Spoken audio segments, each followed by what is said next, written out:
So, good morning to all my dear friends. Today we are going to discuss current affairs for the 1st and 2nd September. So, 1st और 2nd September के कुछ current affairs को हम discuss करेंगे. So, if you have not subscribed the channel, so please subscribe the channel and press the bell icon to get the further notification first. So, if you learn something from this video, then please like the video and share. So, the question number 1. Major Dhyanchand Vijay Path योजना is started by which state. तो major Dhyanchand Vijay Path योजना को किस state ने इसको चलाया है? तो ये भी रिसेंटली में अगर मैं इसकी बात करूँ तो इसको उत्तर प्रदेश के द्वारा इसको स्टार्ट किया गया है. अभी 29 अगस्त जिसको हम खेल दिवस के रूप में इसको सेलिब्रेट करते हैं, तो इस योजना को स्टार्ट किया गया है उत्तर प्रदेश के अंदर, जिससे खिलाड़ियों को प्रोत्साहन मिल सके. सो इसका option A will be correct here.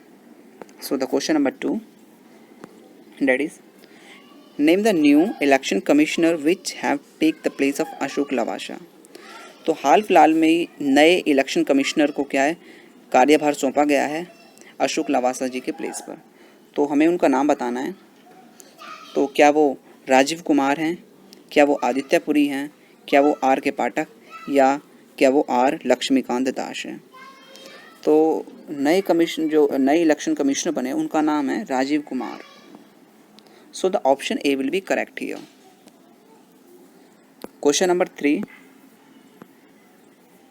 How much percent of India's GDP decline in the first quarter 2020.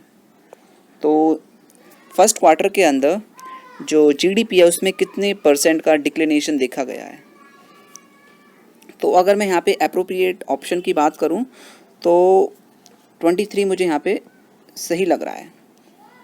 60%, 42.3% या 15.2% ये आपके गलत हो जाते हैं यहाँ पे ऑप्शन. लेकिन अगर मैं इसकी एग्जैक्टली की बात करूँ तो ये हो जाता है 23.9%. ये एग्जैक्टली फिगर्स हैं जो कि यहाँ पे मेंशन नहीं है. लेकिन अगर हम अप्रॉक्सीमेटली यहाँ पे देखना चाहें तो 23% भी क्या यहाँ पे ठीक रहेगा. लेकिन जो ओरिजिनल है that is 23.9. So the option A will be correct here. Question number 4. First week of September is declared as Nutrition Week. Who announced this? तो 1 सितंबर से लेके जो पूरा वीक होगा सितंबर का, उसको एज अ न्यूट्रिशन वीक के रूप में हम इसको सेलिब्रेट करेंगे. तो इसको किसने अनाउंस किया है?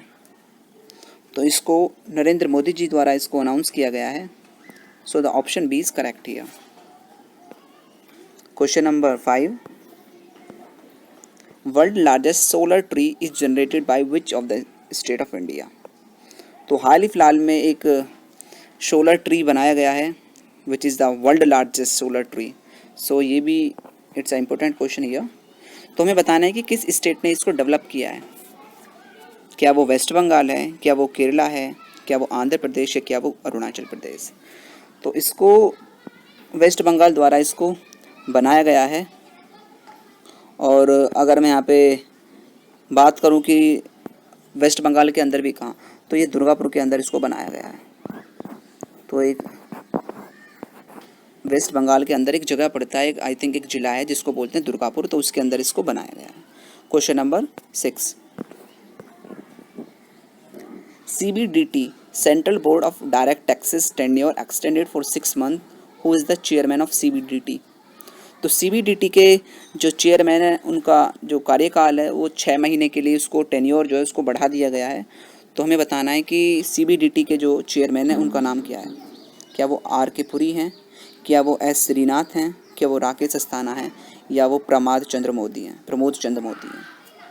तो उनका नाम हो जाता है Pramod Chandra Modi. So the option D will be correct here. Question number 7. Who became the new chairman of Press Trust of India to replace Vijay Kumar Chopra. तो हाल फिलहाल में ही नए चेयरमैन ऑफ प्रेस ट्रस्ट नियुक्त किए गए हैं. उनका नाम बताना है जिन्होंने विजय कुमार चोपड़ा के प्लेस पर क्या है उनके पदभार ग्रहण किया है. तो क्या वो राज रंजन है, क्या वो आदित्य सिंह हैं, क्या वो अविक सरकार है, या नॉन ऑफ दीज. तो इनका नाम हो जाता है Avik Sarkar. So the option C will be correct here. Question number 8. Pension corner app is launched by. तो पेंशन कॉर्नर ऐप को किसने लॉन्च किया है? A BSF, B CISF, C air force, D none of these. तो पेंशन कॉर्नर ऐप को CISF द्वारा इसको launch किया गया है, so the option B will be correct here. Question number 9, recently environmental emergency was seen in which country. तो हाल फिलहाल में इन्वायरमेंटल एमरजेंसी को देखा गया है एक देश के अंदर, तो वो किस देश के अंदर ये लगी है एमरजेंसी, हमें बताना। क्या वो मालदीव है, क्या वो बांग्लादेश है, क्या वो मॉरिशस है, या ऑस्ट्रेलिया है। तो ये मॉरिशस के अंदर यहाँ पे लगी है। तेल रिसाव वगैरह होने के कारण जो वहाँ के ओशियन से, जो वहाँ का सी है, उसमें क्या ये पोल्यूशन हो गया है, मेरीन पोल्यूशन, जिसकी वजह से क्या ये इन्वायरमेंटल एमरजेंसी वहाँ पे लगानी पड़ी है। Question number 10, recently Israel named a road on which Indian person. हाल फिलहाल में इसराइल ने एक रोड का नाम एक भारतीय व्यक्ति के नाम पर रखा है। तो हमें बताना है कि किस व्यक्ति के नाम पर रखा है उन्होंने। Option A Bal Gangadhar Tilak, option B Rajiv Gandhi, option C Atal Bihari Vajpayee, या ऑप्शन डी रविंद्रनाथ टैगोर। तो ये रविंद्रनाथ टैगोर जी के नाम पे इसको रखा गया, सो the option D will be correct here. So these are the questions for today, and now move towards the question of the day. That is, National Education Day is celebrated at. National Education Day कब मनाया जाता है? If you know the answer of this question, then comment your answer in the comment box. And if you have any query, then you can also comment, and surely I will give you answer, give the answer for that. So thank you for the today's video. Thank you.